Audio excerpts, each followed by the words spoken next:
আজ করছি আনারসের আচার, তোমরা দেখতে থাকো। দেখো, আনারস একদম ছোট্ট ছোট্ট করে কেটে নিয়েছি, এই সাইজের একদম ছোট করে কেটে নিয়েছি। তেল গরম হয়ে গেছে, এবার দিয়ে দেবো আমি। যারা লঙ্কা পছন্দ করো তারা এখানে শুকনো লঙ্কা এই সময় দেবে ফোড়নে। আমার বাড়িতে যেহেতু ঝাল চলবে না, তাই আমি লঙ্কাটা অ্যাভয়েড করলাম। আর দিয়ে দিলাম মৌরি ফোড়ন। মৌরি ফোড়ন দিয়ে এবার আমি আনারসগুলো ছেড়ে দিচ্ছি। আনারসগুলোকে হালকা আমি ভেজে তুলি।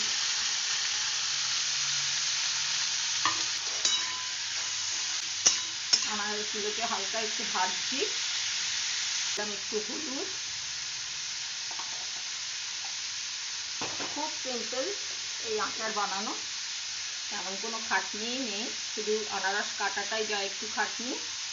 আর দিয়ে দিলাম ঠিক যতটুকু দরকার ততটুকু নুন। এবারে আমি এটাকে একটুখানি ভেজে নেব। বেশ কিছুক্ষণ একটুখানি ভেজে নিয়েছি।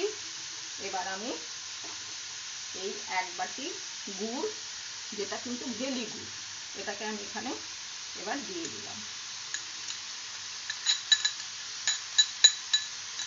এটাকে আমি ভালো করে মিক্সড করব।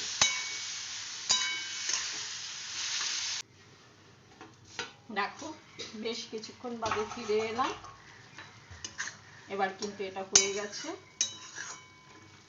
এবার আমি এর সঙ্গে দেব, আমি শুকনো চাটুতে ডাস্ট করে রেখেছি, গ্রাইন্ডারে ঘুরিয়ে প্রথমে শুকনো চাটুতে ভেজে নিয়েছি। এতে আছে ধনে, জিরে আর মৌরি।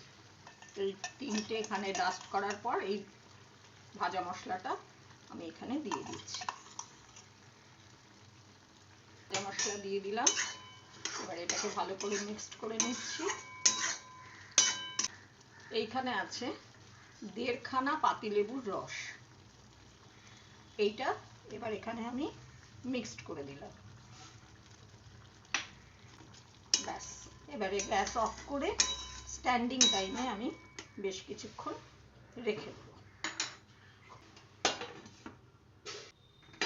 চলে এলাম। বেশ কিছুক্ষণ স্ট্যান্ডিং টাইমে রাখার পর এই হচ্ছে, আমি এটাকে ট্রান্সফার। দেখো, পুরো কমপ্লিট হয়ে গেছে আমার আনারসের আচার। তোমাদের যদি ভালো লাগে তাহলে একটা লাইক, কমেন্ট আর অবশ্যই সাবস্ক্রাইব করে দিয়ে আমার পাশে থেকো। তোমরা সকলে সুস্থ থেকো, ভালো থেকো।